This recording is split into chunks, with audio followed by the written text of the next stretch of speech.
രാജ്യത്തിന്റെ സൈനിക കരുത്താകാൻ യുവതീ യുവാക്കളെ പ്രാപ്തരാക്കുന്നതിലൂടെ SS അക്കാദമി നടത്തുന്നത് മഹത്തരമായ രാജ്യസ്നേഹമാണെന്ന് പാലക്കാട് നഗരസഭാ ചെയർപേഴ്സൺ പ്രമീള ശശിധരൻ അഭിപ്രായപ്പെട്ടു.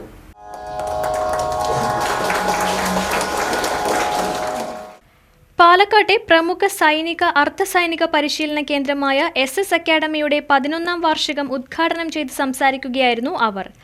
അപ്പോൾ ഇത്തരത്തിൽ നമുക്ക് കുട്ടികളിൽ ഒരു ദേശീയത വളർത്തുക.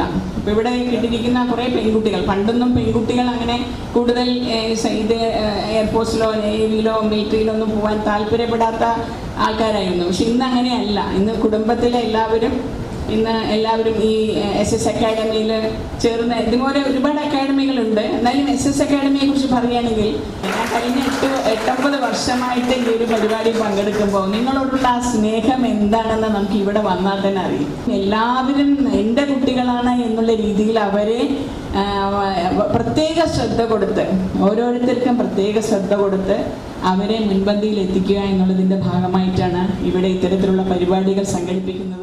യുവതികൾ ഉൾപ്പെടെ സൈനിക മേഖലയിലേക്ക് കൂടുതൽ പേരെ ആകർഷിക്കാൻ SS അക്കാദമിക്കും അതിനു പിന്നിൽ പ്രവർത്തിക്കുന്നവർക്കും കഴിഞ്ഞിട്ടുണ്ടെന്നും ചെയർപേഴ്സൺ പറഞ്ഞു.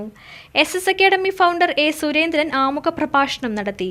അഡീഷണൽ സ്റ്റാൻഡിംഗ് കൗൺസിൽ അംഗം advocate S. Shanthadevi, Viswas secretary advocate P. Premnath, ex service league block vice president retired wing commander PV Sivadasan, AFI vice president Vishnukumar, PM Sreevalsan തുടങ്ങിയവർ ആശംസാ പ്രസംഗങ്ങൾ നടത്തി. SS അക്കാദമിയിൽ പഠിച്ച് നാഷണൽ ഡിഫൻസ് അക്കാദമിയിൽ ചേർന്ന് പരിശീലനം പൂർത്തിയാക്കി സബ് ലഫ്റ്റനന്റായി നേവിയിൽ ജോലിയിൽ പ്രവേശിച്ച അനിരുദ്ധ് പട്ടത്തിലിന് ചടങ്ങിൽ വെച്ച് സ്വീകരണം നൽകി. സബ് ലഫ്റ്റനന്റ് അനിരുദ്ധ് പട്ടത്തിൽ SS അക്കാദമിയിലെയും നാഷണൽ ഡിഫൻസ് അക്കാദമിയിലെയും പരിശീലനത്തെക്കുറിച്ച് അക്കാദമിയിലെ വിദ്യാർത്ഥികളുമായി സംവദിച്ചു.